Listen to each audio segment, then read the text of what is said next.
पैसे को लेकर ना एक बात हम सबको बचपन से सिखाई जाती है कि कर्ज मतलब उधार एक बहुत बुरी चीज है, इससे हमेशा दूर रहना चाहिए।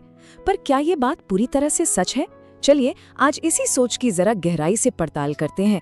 ये जो बात अभी स्क्रीन पर है, ये कही है डॉक्टर अनिल लांबा ने, जो इंडिया के बहुत बड़े फाइनेंस गुरु माने जाते हैं। सुनने में थोड़ा अजीब लगता है ना, मतलब कोई कह रहा है कि मैं कर्ज मुक्त हूँ और इसमें गर्व करने जैसा कुछ नहीं है, जबकि हमें तो हमेशा यही सिखाया गया कि भाई डेट फ्री हो जाना ही जिंदगी का सबसे बड़ा फाइनेंशियल गोल है। तो सवाल यही खड़ा होता है कि ऐसा क्यों है? क्यों अमीर लोग कर्ज को एक टूल की तरह इस्तेमाल करते हैं, जबकि हम जैसे आम लोगों को इससे डरना सिखाया जाता है? इस सोच में इतना बड़ा फर्क आखिर है क्यों? चलिए आज इस राज से पर्दा उठाते हैं। वादा है इस चर्चा के अंत तक इसका जवाब मिल जाएगा। ठीक है, तो सबसे पहले सबसे बड़े मिथक को ही तोड़ते हैं। असली लक्ष्य कर्ज मुक्त होना नहीं है, बल्कि कर्ज का स्मार्टली मतलब समझदारी से इस्तेमाल करना है।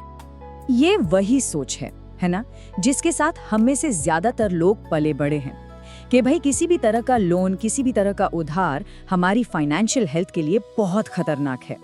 लेकिन यहाँ कहानी में एक ट्विस्ट है। जो स्मार्ट बिजनेस ओनर्स होते हैं ना, उनके लिए अपना खुद का पैसा, जिसे फाइनेंस की भाषा में इक्विटी कहते हैं, उसे इस्तेमाल करना बैंक से कर्ज लेने से 3 गुना तक ज्यादा महंगा साबित हो सकता है। हाँ, आपने सही सुना, अपना पैसा लगाना ज्यादा महंगा। अब सवाल यह है कि ऐसा क्यों? चलिए समझ। तो देखिए, डॉक्टर लांबा कर्ज इस्तेमाल करने के लिए 2 गोल्डन रूल्स बताते हैं। बहुत सिंपल है। पहला रूल, आप जिस भी काम के लिए लोन ले रहे हैं उससे जो कमाई होगी वो लोन की इंटरेस्ट से ज्यादा होनी चाहिए। सीधी सी बात है। और दूसरा रूल, लोन चुकाने की जो ड्यू डेट है उससे पहले ही आपका लगाया हुआ पैसा प्रॉफिट के साथ आपके पास वापस आ जाना चाहिए। बस अगर ये 2 नियम कोई फॉलो कर ले तो कर्ज दुश्मन नहीं बल्कि एक जबरदस्त हथियार बन जाता है। इसे ना एक उदाहरण से समझते हैं। मान लीजिए किसी के पास एक प्रोजेक्ट शुरू करने के लिए 100 करोड़ रुपए हैं। अब एक रास्ता तो यह है कि वो सिर्फ अपने 100 करोड़ लगाए और काम शुरू कर दे। लेकिन स्मार्ट तरीका क्या है? वो अपने 100 करोड़ को बेस बनाकर बैंक से 200 करोड़ का लोन उठाए और 300 करोड़ का प्रोजेक्ट शुरू करे। सोचिए, इससे बिजनेस की ग्रोथ की रफ्तार एक झटके में 3 गुना बढ़ गई। ये टेबल देखिए, ये कर्ज यानी डेट और इक्विटी के फर्क को बिल्कुल साफ कर देती है। अगर कॉस्ट की बात करें तो कर्ज हमेशा सस्ता पड़ता है। कंट्रोल की बात करें तो भी कर्ज बेहतर है, क्योंकि मालिक की हिस्सेदारी मतलब ओनरशिप कम नहीं होती। हाँ, एक चीज है, रिस्क। कर्ज में रिस्क ज्यादा है क्योंकि उसे चुकाना ही पड़ता है, जबकि इक्विटी में ऐसी कोई मजबूरी नहीं होती। लेकिन फिर भी कम लागत और पूरे कंट्रोल जैसे फायदों की वजह से ही स्मार्ट लोग अक्सर कर्ज को चुनते हैं। अब आते हैं दूसरे सबसे बड़े मिथक पर, और ये एक ऐसी गलती है जो बहुत लोग करते हैं। वो ये सोचते हैं कि बिजनेस में जो अपना पैसा लगाया है वो तो फ्री का है। ये एक बहुत बहुत बड़ी गलतफहमी है। ये आंकड़ा देखिए जरा, हैरान करने वाला है। 100 में से 98, जी हाँ 98 बिजनेस ओनर्स को ये पता ही नहीं होता कि उनके बिजनेस में जो कैपिटल लगा है उसकी असली कॉस्ट क्या है। और यही वजह है कि बहुत से बिजनेस फेल हो जाते हैं। तो ये कॉस्ट ऑफ कैपिटल आखिर है क्या भला? देखिए, सिंपल शब्दों में ये वो मिनिमम रिटर्न है जो एक बिजनेस को हर हाल में कमाना ही चाहिए ताकि वो अपने सारे इन्वेस्टर्स को खुश रख सके। और इसमें सबसे बड़ा इन्वेस्टर कौन होता है? खुद बिजनेस का मालिक। असल में किसी भी बिजनेस में मालिक का खुद का पैसा सबसे महंगा पैसा होता है। अब आप पूछेंगे क्यों? क्योंकि उस पैसे पर रिटर्न की उम्मीद सबसे ज्यादा होती है। मालिक ये सोचता है कि अगर ये पैसा मैं बिजनेस में ना लगाता तो कहीं और इन्वेस्ट करके इससे इतना तो कमा ही लेता, है ना? इसीलिए अपने पैसे को फ्री का माल समझना सबसे बड़ी भूल है। डॉक्टर लांबा की ये बात इसी पॉइंट को और पुख्ता करती है। वो कहते हैं कि अगर कोई बिजनेस अपने मालिक को 30, 40 या 50% का रिटर्न नहीं दे सकता तो उसे चलाने का कोई फायदा ही नहीं है। ध्यान दीजिए, वो प्रॉफिट मार्जिन की बात नहीं कर रहे, वो बात कर रहे हैं इन्वेस्टमेंट पर मिलने वाले रिटर्न की, यानी ROI की। और यही से हम आते हैं अपने तीसरे और आखिरी मिथक पर।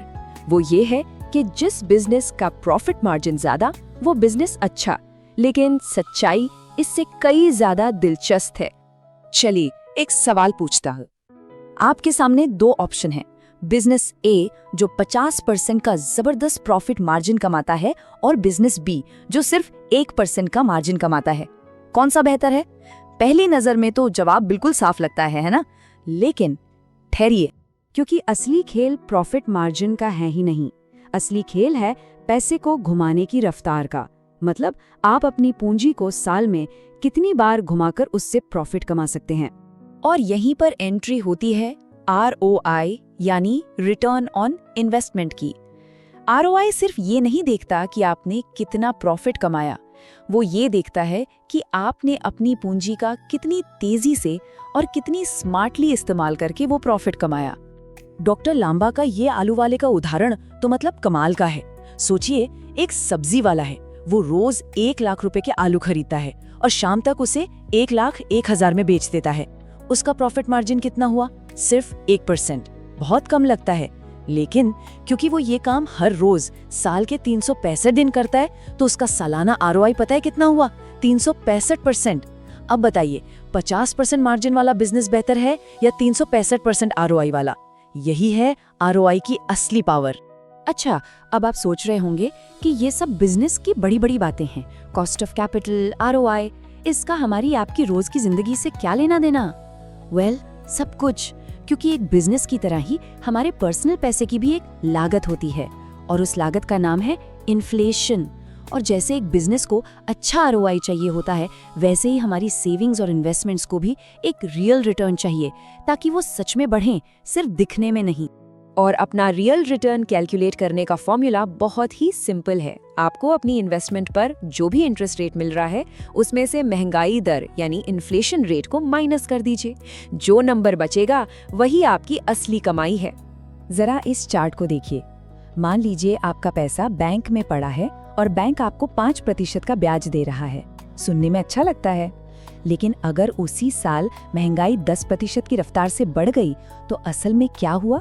असल में आपकी खरीदने की ताकत यानी परचेजिंग पावर हर साल 5% कम हो रही है। मतलब आपका पैसा बैंक में बढ़ नहीं रहा, बल्कि घट रहा है। तो इस पूरी बातचीत का सबसे बड़ा सबक यही है, जैसे एक अच्छा बिजनेस अपनी पूंजी को खाली नहीं बैठने देता, वैसे ही हमें अपनी मेहनत की कमाई को महंगाई के हाथों लूटने नहीं देना चाहिए। सिर्फ पैसा बचा लेना काफी नहीं है, उसे ऐसी जगह इन्वेस्ट करना जरूरी है जहां वो महंगाई को हराकर उससे तेज रफ्तार से बढ़ सके। तो आखिर में बस ये एक सवाल खुद से पूछना बनता है, क्या हमारा पैसा हमारे लिए उतनी मेहनत कर रहा है जितनी हम उसे कमाने के लिए करते हैं? शायद अब अपनी फाइनेंशियल सोच को बदलने का वक्त आ गया है।